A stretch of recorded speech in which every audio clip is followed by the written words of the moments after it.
It was heartwarming. I just loved it.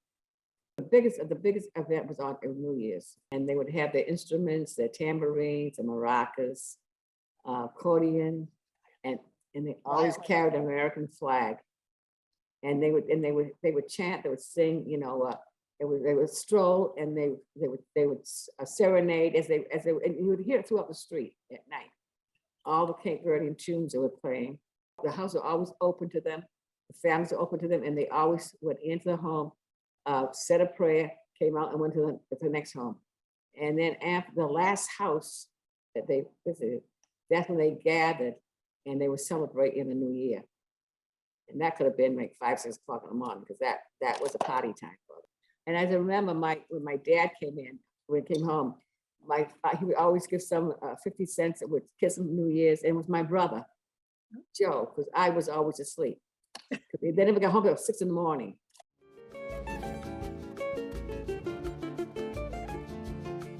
The Cape Verdean festivals, that was a good time. And people would come on the boat, and it got so big that, we'd have to hire a school bus to go. So the bus would go and pick everyone up at the boat, and then they'd stay for the day and they'd catch the last boat home. Some people didn't make the boat because they didn't want to leave.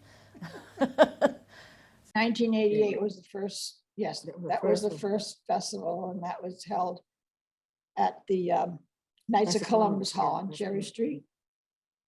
We had friends and family and guests and people, from all over, from the Cape Cod, from even say California, from Connecticut, from New Bedford, from Providence. It was known to be the best festival in New England. Yes. The best festival.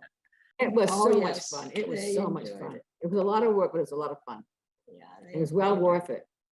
Everybody would pitch in and do all the cooking, and we'd have T-shirts made. Yeah, music, definitely music. Yeah, absolutely. Live music. Lots of dancing. Didn't have any of the planning. I wasn't involved in any of that. I just enjoyed being there and eating the food and dancing to the music. It was a form of expression. It was a form for us to express joy. Women dance with women, the men dance with men. Back in the olden days, or some of the older women would dance with pails of water on their head. It was just wonderful to see, and always looking to have something to celebrate, and dancing was always a celebration in our culture. When someone gets up and dances and they do it, you know that they know how to Creole dance. You know what I'm saying? Exactly, but there is one that they do that's almost in a circle. Like a polka type of thing. Yeah, and that's a fun one. So every time they do it, I'll jump up and figure out how to do it with them. It, I think, dwindled out when the older generation wasn't getting enough help from the younger generation, which seems to, the older generation gets tired and worn out. Yeah, it was a good, for us to be able to get that going again. But it was a lot of work.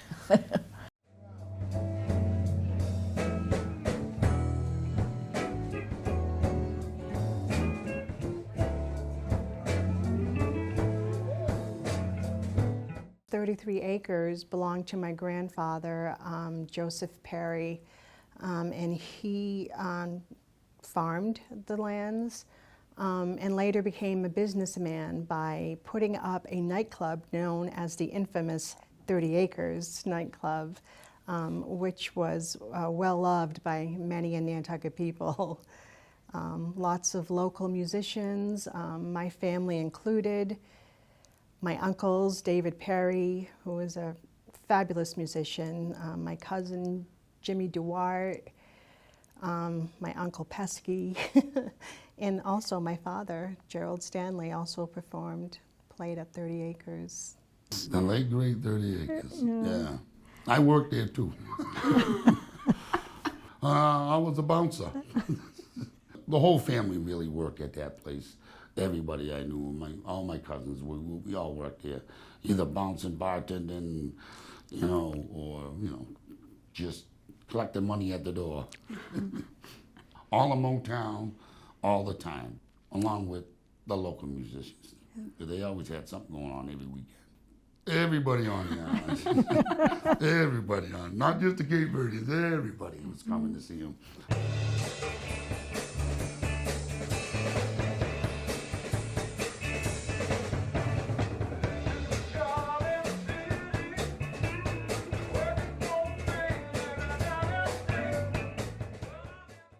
His early upbringing would have been with listening to all the older gentlemen playing their little guitars on the Cape Verdean music. But I know that's probably all they heard, back then. So that was a majority of what you heard. That's a majority of what I heard when I was from like ages 5 to like 10. He played everything. But when people play music, he could actually play. He played the words, Like if you were singing a song, I remember him just playing a little bit of rhythm, and then next you know he's going off on the words. I'm like, that's the word for "Lay Down, Sally," because he'd play like the words, like he'd do a tune, so he'd go boom boom, and then he'd play the word part, like he was singing it with the guitar. So I'm thinking, wow, that's something totally different. So that's something you have to practice, or you're definitely gonna learn that on your own.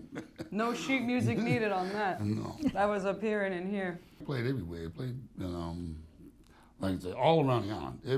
Every venue was Preston's, 30 Acres, Chicken Box, Knights of Columbus Hall, wherever they had a little stand, VFW, wherever they had a little spot, everybody wanted somehow his band to play there, whether it was the Creoles getting together for the Creole songs, which was the neighborhood, mainly the family, or his band, which was the Islanders, and they would play for mainly the weddings. He played for a lot of weddings around here. I mean, like I said, everybody that I talked to too, at my generation or the decade just above, was your father played at. Your father played at my wedding. Your father played at my wedding. I'm like, oh, good.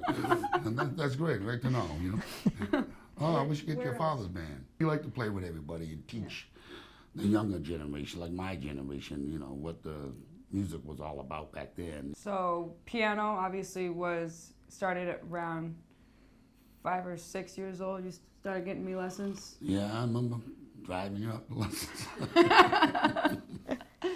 Practicing at home on my little keyboard. Pretty sure Papa got me a keyboard. He got you. He got me a keyboard. Too. He got me a guitar.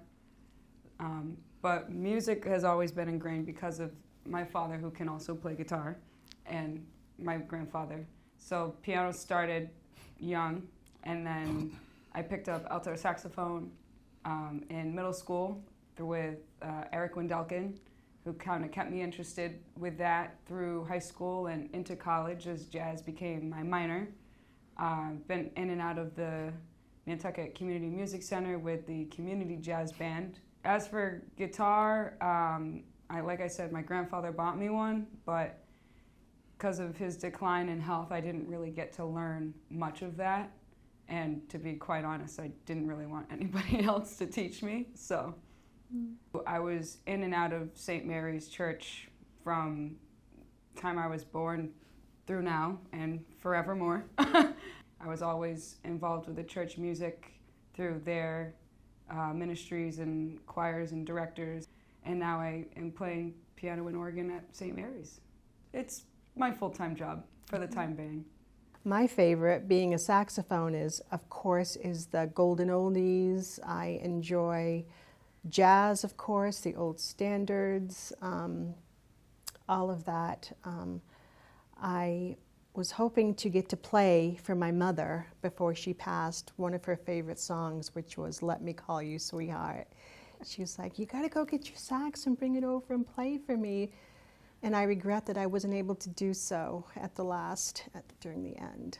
But my mother had a gift for writing songs. Not only did she write the lyric, but she was also able to produce a melody to it, which is unheard of if you don't have your chords and your chord progressions and all of that. And she just did it in her mind. And one of the songs that is especially dear to us was a song that she wrote after my father passed.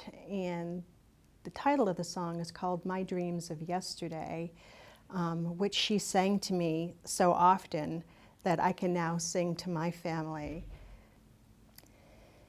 You held my hand, you touched my cheek, we walked along the moonlit street. Oh, it's only just a dream. I only see you in my dreams. And ever since we parted, these dreams have really started, beginning with my dreams of yesterday.